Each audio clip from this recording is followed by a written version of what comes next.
নমস্কার শ্রোতা বন্ধুগণ, আজকের আমার নিবেদন কবিগুরু রবীন্দ্রনাথ ঠাকুরের লেখা এক অসম্পূর্ণ প্রেমের কাহিনী। গল্পের নাম প্রতিবেশিনী। আমার প্রতিবেশিনী বাল বিধবা, যেন শরতের শিশিরাপ্লুত শেফালির মতো বৃন্তচ্যুত। কোনো বাসর গৃহের ফুলসজ্জার জন্য সে নহে, সে কেবল দেবপূজার জন্যই উৎসর্গ করা। তাহাকে আমি মনে মনে পূজা করিতাম। তাহার প্রতি আমার মনের ভাবটা যে কি ছিল, পূজা ছাড়া তাহা অন্য কোনো সহজ ভাষায় প্রকাশ করিতে ইচ্ছা করি না। পরের কাছে তো নয়ই, নিজের কাছেও না। আমার অন্তরঙ্গ প্রিয় বন্ধু নবীন মাধব, সেও কিছু জানিত না। এই রূপে এই যে আমার গভীরতম আবেগটিকে গোপন করিয়া নির্মল করিয়া রাখিয়াছিলাম, ইহাতে আমি কিছু গর্ব অনুভব করিতাম। কিন্তু মনের বেগ পার্বতী নদীর মতো নিজের জন্মশিখরে আবদ্ধ হইয়া থাকিতে চাহে না। কোনো একটা উপায়ে বাহির হইবার চেষ্টা করে। অকৃতকার্য হইলে বক্ষের মধ্যে বেদনার সৃষ্টি করিতে থাকে। তাই ভাবিতেছিলাম কবিতায় ভাব প্রকাশ করিব, কিন্তু কুণ্ঠিতা লেখনী কিছুতেই অগ্রসর হইতে চাহিল না। পরম আশ্চর্যের বিষয় এই যে ঠিক এই সময়েই আমার বন্ধু নবীন মাধবের অকস্মাৎ বিপুল বেগে কবিতা লিখিবার ঝোঁক আসিল, যেন হঠাৎ ভূমিকম্পের মতো। সে বেচারার এরূপ দৈব বিপত্তি পূর্বে কখনো হয় নাই। সুতরাং সে এই অভিনব আন্দোলনের জন্য লেশমাত্র প্রস্তুত ছিল না। তাহার হাতের কাছে ছন্দ মিল কিছুরই জোগাড় ছিল না। তবুও সে দমিল না দেখিয়া আশ্চর্য হইয়া গেলাম। কবিতা যেন বৃদ্ধ বয়সের দ্বিতীয় পক্ষের স্ত্রীর মতো তাহাকে পাইয়া বসিল। নবীন মাধব ছন্দ মিল সম্বন্ধে সহায়তা ও সংশোধনের জন্য আমারই শরণাপন্ন হইল। কবিতার বিষয়গুলি নতুন নহে, অথচ পুরাতনও নহে, অর্থাৎ তাহাকে চির নতুনও বলা যায়, চির পুরাতন বলিলেও চলে। প্রেমের কবিতা প্রিয়তমার প্রতি। আমি তাহাকে একটা ঠেলা দিয়ে হাসিয়া জিজ্ঞাসা করিলাম, কে হে, ইনি কে? নবীন হাসিয়া কহিল, এখনো সন্ধান পাই নাই। নবীন রচয়িতার সহায়তা কার্যে আমি অত্যন্ত আরাম পাইলাম। নবীনের কাল্পনিক প্রিয়তমার প্রতি আমার রুদ্ধ আবেগ প্রয়োগ করিলাম। শাবকহীন মুরগি যেমন হাঁসের ডিম পাইলেও বুক পাতিয়া তা দিতে বসে, হতভাগ্য আমি তেমনি নবীন মাধবের ভাবের উপরে হৃদয়ের সমস্ত উত্তাপ দিয়া চাপিয়া বসিলাম। আনাড়ির লেখা এমনই প্রবল বেগে সংশোধন করিতে লাগিলাম যে প্রায় 15 আনা আমারই লেখা দাঁড়াইল। নবীন বিস্মিত হইয়া বলে, ঠিক এই কথাই আমি বলিতে চাই, কিন্তু বলিতে পারি না। অথচ তোমার এসব ভাব যোগায় কোথা হইতে? আমি কবির মতো উত্তর করি, কল্পনা হইতে। কারণ সত্য নীরব, কল্পনাই মুখরা। সত্য ঘটনা ভাব স্রোতকে পাথরের মতো চাপিয়া থাকে, কল্পনাই তাহার পথ মুক্ত করিয়া দেয়। নবীন গম্ভীর মুখে একটুখানি ভাবিয়া কহিল, তাই তো দেখিতেছি, ঠিক বটে। আবার খানিকক্ষণ ভাবিয়া বলিল, ঠিক ঠিক, পূর্বেই বলিয়াছি আমার ভালোবাসার মধ্যে একটা কাতর সংকোচ ছিল, তাই নিজের জবানিতে কোনো মতে লিখিতে পারিলাম না।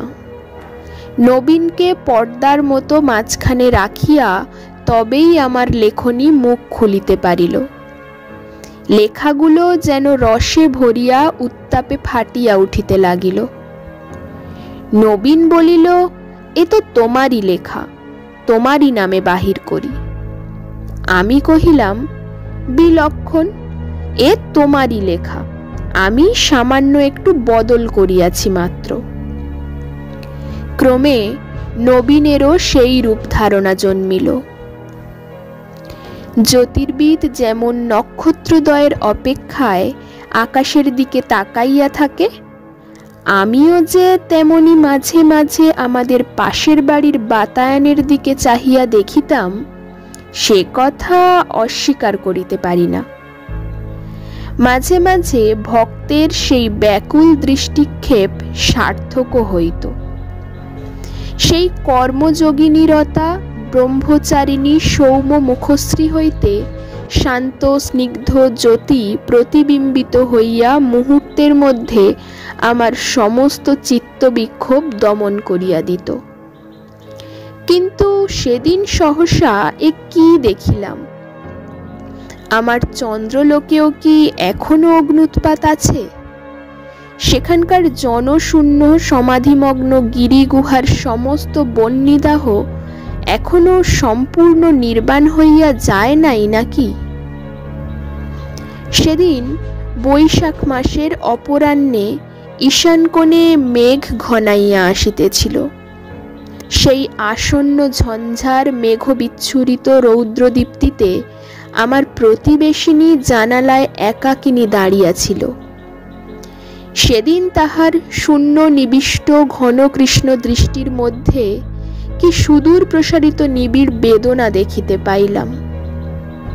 আছে, আমার ওই চন্দ্রলোকে এখনো উত্তাপ আছে, এখনো সেখানে উষ্ণ নিঃশ্বাস সমীরিত। দেবতার জন্য মানুষ নহে, মানুষের জন্যই সে। সেই দুটি চক্ষু বিশাল ব্যাকুলতা সেদিন সেই ঝড়ের আলোকে ব্যগ্র পাখির মতো উড়িয়া চলিয়াছিল, স্বর্গের দিকে নহে, মানব হৃদয় নীড়ের দিকে। সেই উৎসুক আকাঙ্ক্ষা উদ্দীপ্ত দৃষ্টিপাতটি দেখার পর হইতে অশান্ত চিত্তকে সুস্থির করিয়া রাখা আমার পক্ষে দুঃসাধ্য হইল। তখন কেবল পরের কাঁচা কবিতা সংশোধন করিয়া তৃপ্তি হয় না। একটা যে কোনো প্রকার কাজ করিবার জন্য চঞ্চলতা জন্মিল। তখন সংকল্প করিলাম, বাংলাদেশে বিধবা বিবাহ প্রচলিত করিবার জন্য আমার সমস্ত চেষ্টা প্রয়োগ করিব। কেবল বক্তৃতা ও লেখা নহে, অর্থ সাহায্য করিতেও অগ্রসর হইলাম। নবীন আমার সঙ্গে তর্ক করিতে লাগিল। সে বলিল, চির বৈধব্যের মধ্যে একটা পবিত্র শান্তি আছে, একাদশীর ক্ষীণ জ্যোৎস্নালোকিত সমাধিভূমির মতো একটা বিরাট রমণীয়তা আছে। বিবাহের সম্ভাবনা মাত্রেই কি সেটা ভাঙিয়া যায় না? এসব কবিত্বের কথা শুনলেই আমার রাগ হইত। দুর্ভিক্ষে যে লোক জীর্ণ হইয়া মরিতেছে, তাহার কাছে আহার পুষ্ট লোক যদি খাদ্যের স্থূলত্বের প্রতি ঘৃণা প্রকাশ করিয়া ফুলের গন্ধ এবং পাখির গান দিয়া মুমূর্ষুর পেট ভরাইতে চাহে, তাহা হইলে সে কেমন হয়? আমি রাগিয়া কহিলাম, দেখো নবীন, আর্টিস্ট লোকে বলে দৃশ্য হিসাবে পোড়ো বাড়ির একটা সৌন্দর্য আছে, কিন্তু বাড়িটাকে কেবল ছবির হিসাবে দেখিলে চলে না, তাহাতে বাস করিতে হয়। অতএব আর্টিস্ট যাহাই বলুক, মেরামত আবশ্যক। বৈধব্য লইয়া তুমি তো দূর হইতে দিব্য কবিত্ব করিতে চাও, কিন্তু তাহার মধ্যে একটি আকাঙ্ক্ষাপূর্ণ মানব হৃদয় আপনার বিচিত্র বেদনা লইয়া বাস করিতেছে, সেটা স্মরণ রাখাও কর্তব্য। মনে করিয়াছিলাম নবীন মাধবকে কোনো মতেই দলে টানিতে পারিব না। সেদিন সেই জন্যই কিছু অতিরিক্ত উৎসার সহিত কথা কহিয়াছিলাম, কিন্তু হঠাৎ দেখিলাম আমার বক্তৃতা অবসানে নবীন মাধব একটি মাত্র গভীর দীর্ঘ নিঃশ্বাস ফেলিয়া আমার সমস্ত কথা মানিয়া লইল। বাকি আরও অনেক ভালো ভালো কথা বলিবার অবকাশই দিল না। সপ্তাহখানেক পরে নবীন আসিয়া কহিল, তুমি যদি সাহায্য করো আমি একটি বিধবা বিবাহ করিতে প্রস্তুত আছি। এমনই খুশি হইলাম, নবীনকে বুকে টানিয়া কোলাকুলি করিলাম। কহিলাম, যত টাকা লাগে আমি দিব। তখন নবীন তাহার ইতিহাস বলিল। বুঝিলাম তাহার প্রিয়তমা কাল্পনিক নহে। কিছুকাল ধরিয়া একটি বিধবা নারীকে সে দূর হইতে ভালোবাসিত, কাহারও কাছে তাহা প্রকাশ করে নাই। যে মাসিক পত্রে নবীনের ওরফে আমার কবিতা বাহির হইত, সেই পত্রগুলি যথাস্থানে গিয়া পৌঁছিত। কবিতাগুলি ব্যর্থ হয় নাই। বিনা সাক্ষাৎকারে চিত্ত আকর্ষণেও এই এক উপায় আমার বন্ধু বাহির করিয়াছিল। কিন্তু নবীন বলেন তিনি চক্রান্ত করিয়া এই সকল কৌশল অবলম্বন করেন নাই। এমনকি তাহার বিশ্বাস ছিল বিধবা পড়িতে জানেন না। বিধবার ভাইয়ের নামে কাগজগুলি বিনা স্বাক্ষরে বিনা মূল্যে পাঠাইয়া দিতেন। এ কেবল মনকে সান্ত্বনা দিবার একটা পাগলামি মাত্র। মনে হইত দেবতার উদ্দেশ্যে পুষ্পাঞ্জলি দান করা গেল। তিনি জানুন বা নাই জানুন, গ্রহণ করুন বা নাই করুন। নানা ছুতায় বিধবার ভাইয়ের সহিত নবীন যে বন্ধুত্ব করিয়া লইয়াছিলেন, নবীন বলেন তাহারও মধ্যে কোনো উদ্দেশ্য ছিল না। যাহাকে ভালোবাসা যায় তাহার নিকটবর্তী আত্মীয়ের সঙ্গ মধুর মনে হয়। অবশেষে ভাইয়ের কঠিন পীড়া উপলক্ষে ভগিনীর সহিত কেমন করিয়া সাক্ষাৎ হয় সে সুদীর্ঘ কথা। কবির সহিত কবিতার অবলম্বিত বিষয়টির প্রত্যক্ষ পরিচয় হইয়া কবিতা সম্বন্ধে অনেক আলোচনা হইয়া গেছে। আলোচনা যে কেবল ছাপানো কবিতা কয়টির মধ্যেই বদ্ধ ছিল তাহাও নহে। সম্প্রতি আমার সহিত তর্কে পরাস্ত হইয়া নবীন সেই বিধবার সহিত সাক্ষাৎ করিয়া বিবাহের প্রস্তাব করিয়া বসিয়াছে। প্রথমে কিছুতেই সম্মতি পায় নাই।